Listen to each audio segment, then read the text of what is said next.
Collins English for Exams. Listening for IELTS. Copyright HarperCollins Publishers 2011. Track 17. 1. Revenue. 2. Thrive. 3. Commission. 4. Collaborate. 5. Franchise. 6.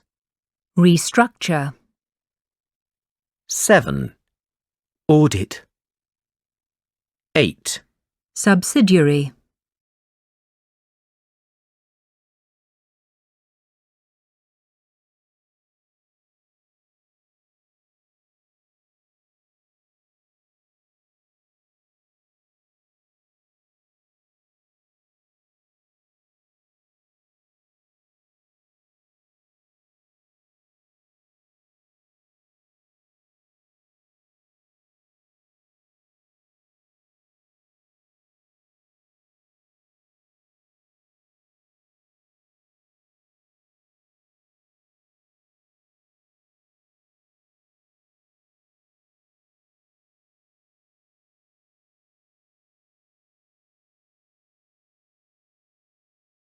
Track 18. Good morning, everyone. I'd like to talk to you all about the department restructure and how it will affect our work. As you know, the company is expanding, and this means we'll need to recruit more staff and optimise our ways of working. So I want to look at each of our teams and the changes which are planned to start next month. The sales team, headed by Gary Wilson, will be responsible for not only increasing the amount of business we do with our current customers, but also searching out new clients. As this is likely to be a labour-intensive task, Gary's team will need more staff, which is where Linda French's human resources team comes in. Linda and Gary will collaborate on finding and employing 20 new sales members as soon as possible. However, not all staff will be recruited from outside. If this company is going to continue to thrive, each of the current team managers will need an assistant, and these positions will be internal appointments. Human Resources are sending out an email to all staff this week, asking them if they would like to apply for one of the new positions, and interviews will begin next month. Now, in order for the sales team to increase revenue, the research and development team have to come up with some innovative products which will be better than those offered by other companies. Therefore, Zoe's team will start a month-long project to learn more about what our competitors make to help inform our design process. Their target will be to design and create 2 new ranges of products this year. As always, if any of you have an idea for a product, please contact Zoe about it. All ideas are welcome. Lastly, but just as importantly, I'd like to talk about Ian Smith's team. Obviously, aftercare service is crucial to the expansion of the company, so IT support will be making sure that all our customers are called to discuss our service as part of the follow-up system. Ian's team will also be upgrading our client support package to facilitate 24-hour access, 7 days a week. Ian believes strongly that this will increase our competitiveness and be a real selling point for potential customers.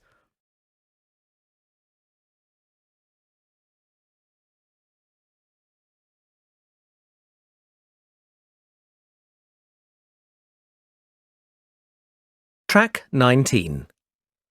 Welcome to this fire evacuation talk, everyone. I'm Melanie Brooks, the Fire Safety Manager here at Tech Base, and my office is on the 4th floor if you ever need to find me. Today, I want to run through the fire evacuation procedure now that we're in a new building. First of all, can I just remind you that if you hear the fire alarm, you should always head towards the main stairs in order to leave the building. Please assume that the alarm is real, except if it sounds at 11 a.m. on a Tuesday. At this time, it's always a test, we hope. It's vital that you do not spend time collecting your bags or personal belongings because this wastes valuable evacuation time. When you have left the building, please look for the fire marshals who will be wearing fluorescent orange jackets. They'll show you where the waiting area is, but just so you know, it's the park at the rear of the office block. Your department has a fire safety officer, I believe it's Susan Jenkins, and it's her job to make sure that everyone who signed in has vacated the building. Susan will then tell the fire safety manager if there are any missing people. Can I also remind you that you mustn't enter the building again until the fire safety manager, in other words, me, tells you that the situation is no longer dangerous.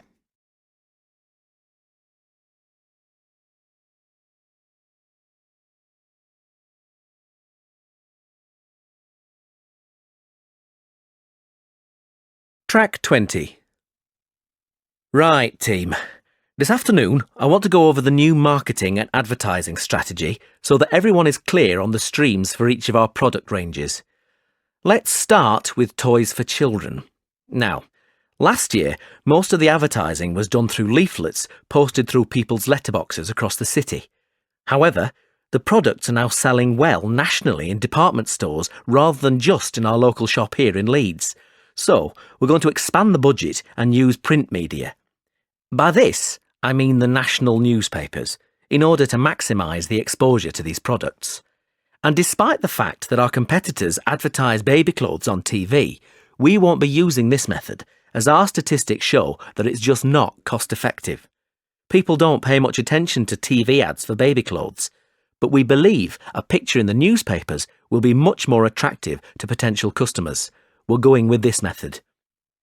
As far as clothing for expectant mothers is concerned, the campaign will move from newspapers to the internet due to the fact that we've seen an increase in internet shopping for clothes among women in general. And finally, baby food. Adverts for this are difficult to place, and we've previously tried ads in all three media.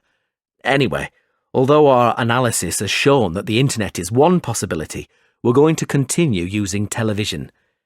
Many other types of food are also advertised on TV, and happy mothers and babies make a very strong image. Track 21. Section 2. You will hear a talk about a company by a chief executive.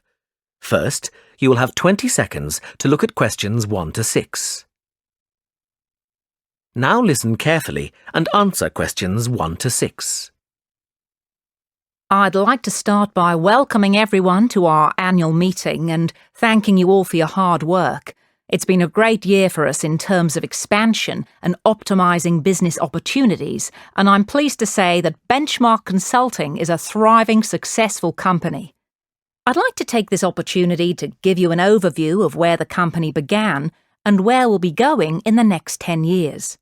For those of you who've been with the company since the start, sorry if you already know all this, but we have so many new staff members that I thought it would be worth filling in some background information. Benchmark Consulting was set up in 2000 by James Cox, a local entrepreneur who opened the first office in Melbourne. His real achievement was to create a new consultancy system which enabled clients to see which of the key areas of their business needed strengthening. James was incredibly successful with his system and started the company off on a journey of expansion. He retired in 2006 and was succeeded by Fred Montgomery. Fred shared James's views on consulting and continued the expansion.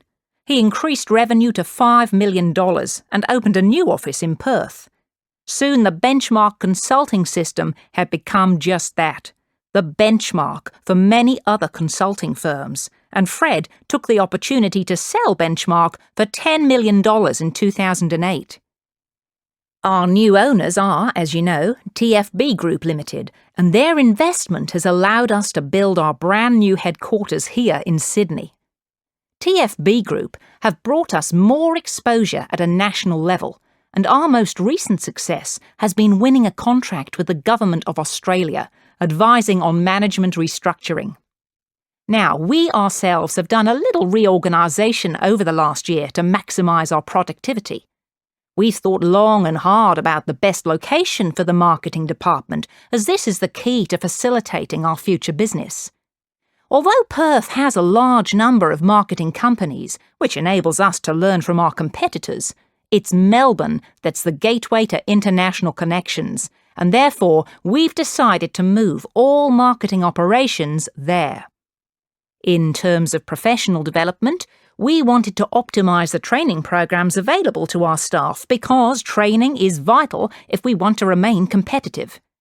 As a result, staff training will no longer be here in Sydney, but instead will take place in the Perth office, where new facilities have been installed. Finally, we've looked at how to optimise our back office administrative functions.